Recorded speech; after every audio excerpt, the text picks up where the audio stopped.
We are back for Ask Us Anything from Do This, Not That, presented by Marigold. This is our short episode where we try to answer one work question and one ridiculous question that we get in all week long. And you can go to jayschwedelson.com and you could submit a question by clicking on podcast and then ask us anything. We love it. We love the questions we get in, the work ones, the ridiculous ones. They're fun. So let's jump into the work one first. We got a question from Carlos from Seattle. Love Seattle. Been there many times.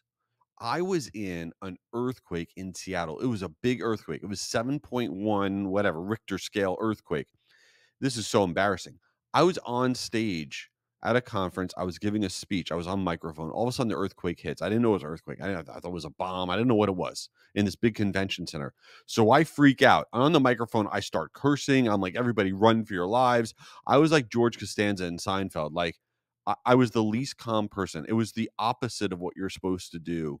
And I'll never forget, we get outside of the convention center, and then I bump into the woman who was in the room next to me giving a speech. I'm like, how did you handle it? She goes, oh, I had everybody get calm, get under your table. It's going to be okay. And I'm like, she's like, what did you do? I'm like, I don't know. I was like, what did I do? I ran for my life. I was like, you're on your own, everybody. That's terrible. So if there's a really serious problem, don't look to me, because clearly I'm not that guy. Anyway, what is your question, Carlos? Carlos said, looking ahead to 2025, are there any key shifts that marketers should be preparing in their strategies and the tools that they're using for their marketing? Well, that's a pretty big question. It's a good question. I'll tell you one massive thing that I think every marketer needs to be making sure is set up, which I don't think a lot of marketers do. And it's related to your email sending infrastructure. So everybody there sends out emails, your newsletters, your promotional emails, all this stuff. And with a lot of the changes that are coming to the way that receiving email infrastructures are looking at email performance and how you're going to stay in the inbox, they're going to be looking to see if people can reply to your email. So let's say you send out a newsletter. Can somebody reply to that newsletter, okay, and say, hey, this is really interesting. Tell me more about blah, blah, blah. And is your sending infrastructure set up to receive those replies? And do you have a mechanism or a person or some sort of AI thingamabob that's set up to reply to those messages? Because that is where it's all heading.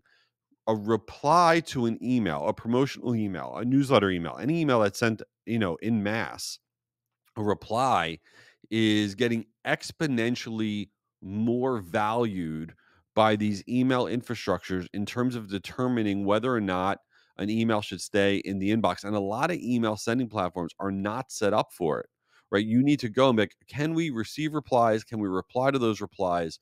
Where do they go? And the reason that this is going to be the biggest topic, or not the biggest topic, but a huge topic in the world of email marketing in 2025, is that with the upcoming changes to Apple's iOS, their operating system on the phone, and the impact it's going to have on the Mail app, where about half of all email is read is on that Mail app, they're going to be massively prioritizing interactions, replies between brands and individuals, and how they determine if your email is going to go into the buckets that they are setting up. So if you're sitting here like, what's this guy talking about? And you're like, I don't even know if we can receive actual replies to our emails that we send out. You need to be in contact with your platform. You need to really explore this, have this set up. And then the most important thing is you need to encourage the replies in your marketing. Whether you're a consumer or business marketer, you need to be, hey, reply to this and let me know what you think, or reply to this, get the special discount code, reply to this and get our free guide to whatever, reply to this and let us know what you think. You need to be encouraging those replies, because the more replies that you get, the better the likelihood is that you're going to stay in the inbox, that you're going to stay in the primary tab as it relates to iOS. And you're not just going to be going into all these promotional buckets and junk folders and things. So to me, I think it's something marketers are sleeping on. I think it's a big shift that's happening now. And for 2025, I would be focused on that.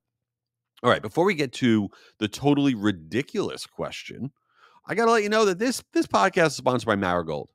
Speaking of great email sending platforms, That is Marigold. What are you doing? You're on the wrong platform. I know it. You're on the wrong platform. Why? Because you're not on Marigold. I use Marigold. It is a roll up of all of the best platforms. Sail Through and Campaign Monitor and Cheetah Digital and My Emma and all these other ones. It's awesome.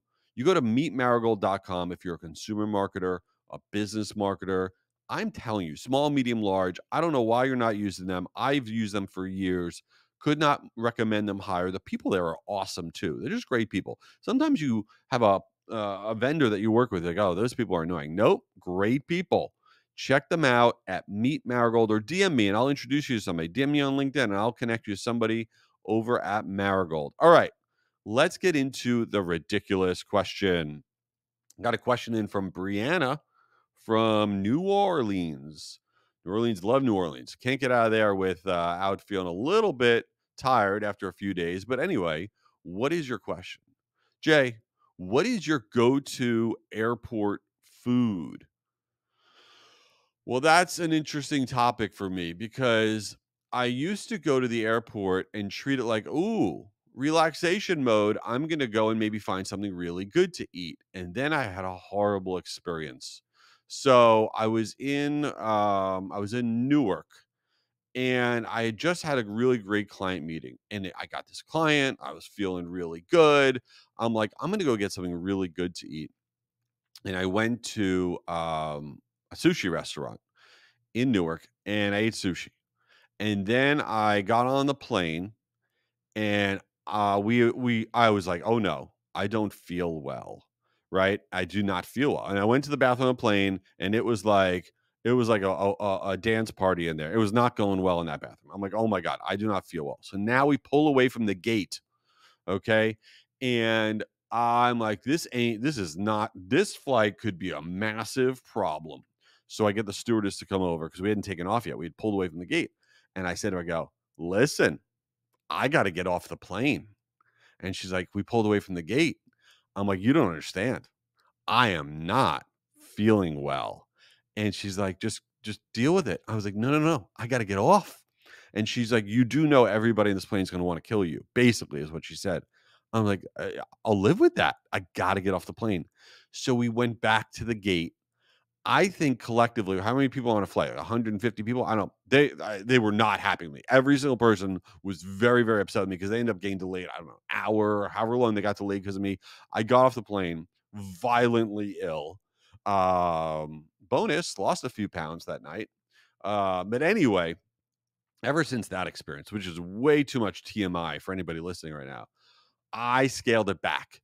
So when I'm in the airport now, it's like really basic stuff because that was a horrendous experience. So I'm like the most boring airport food guy of all time because you only got to go through that one time in your life to realize, dude, sushi in the airport is a big fat no-go.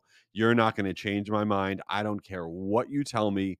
Basically, fish in the airport, don't do it. Just don't do it. Skip it. Get a piece of chicken. I don't know. Get some turkey. Do something else. Tuna fish, no chance.